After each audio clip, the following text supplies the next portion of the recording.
Guys, another Adonis review. Today we shall discuss Assassin's Creed Mirage.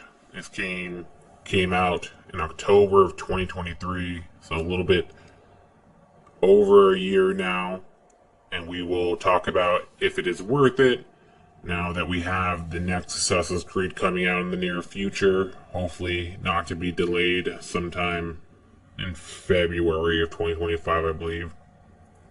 So, when I first heard of Assassin's Creed Mirage, I was led to believe it would be a new brand of Assassin's Creed, where instead of having games that were 100 hours long and, massive degrees of games, instead there would be kind of like Assassin's Creed Valhalla, the DLC of Ragnarok.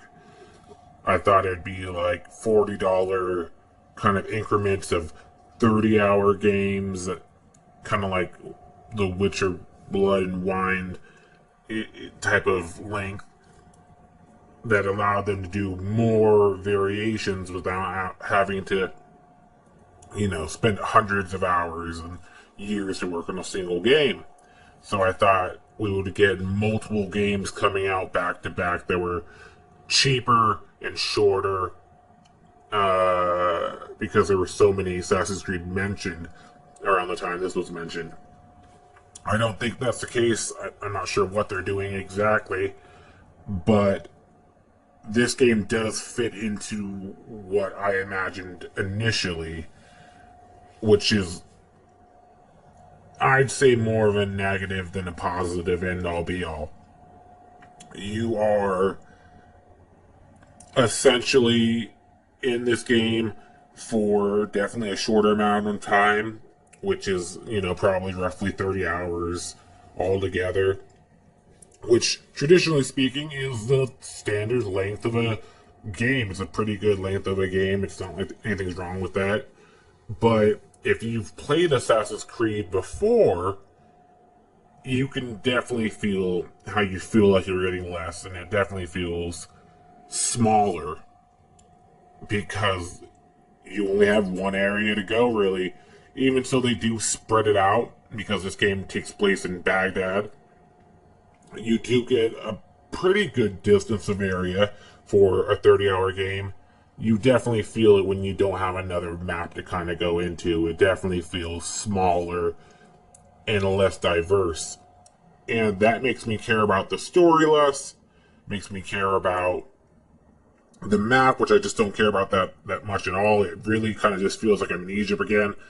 I forgot, honestly, that it was Baghdad. I thought it was just another game in Egypt because it's so similar to it.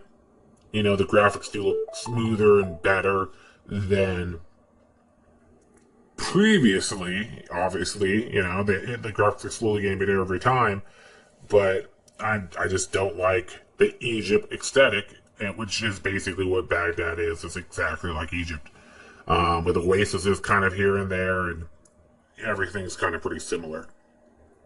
So map wise, I miss Greece and I miss Viking Land. Story wise, kind of lackluster. I can kind of care less.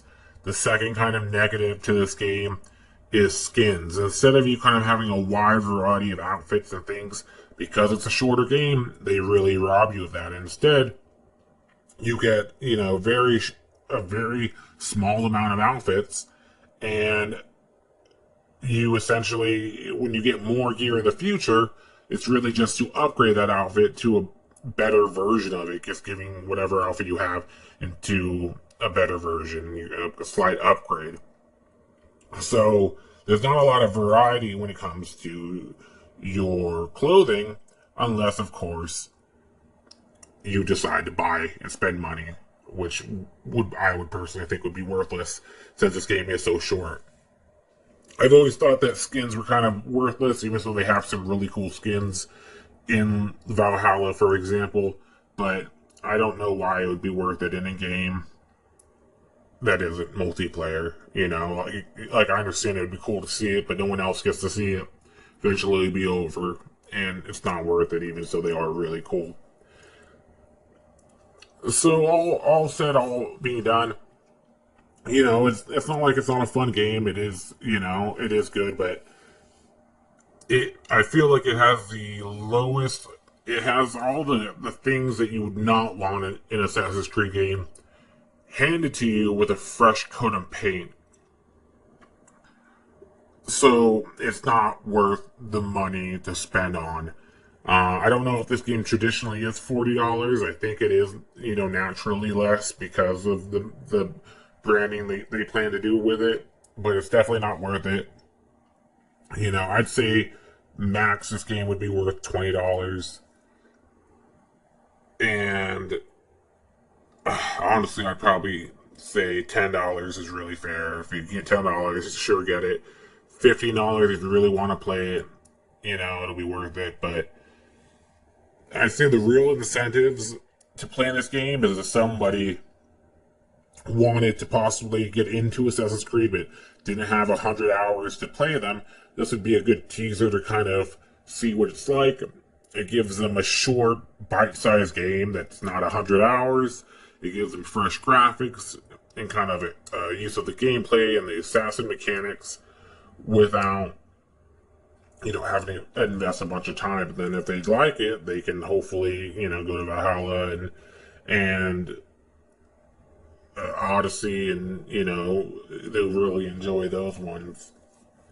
But overall, it's still worth playing. But like I said, I'd only invest in it if you get it for a deal of some sort or some Game Pass, or I don't know, some way to get it cheap.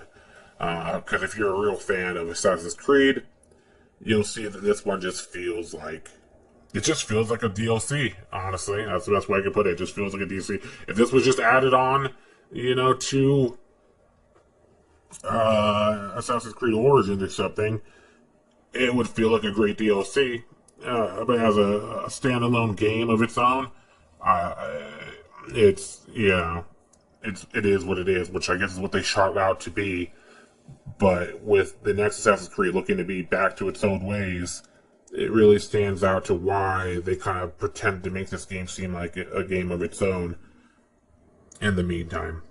So, hope this helps anybody who's looking to get this game. I didn't want to make it seem all negative, but compared to other Assassin's Creed, like I said, I would definitely play Odyssey first and Valhalla second. If you want to know which ones I personally think are the best and overall, if you're going to get into it. But like I said, this is a good one for people starting up if they don't have the time to do that. Let me know if you agree or if you don't. Later, guys.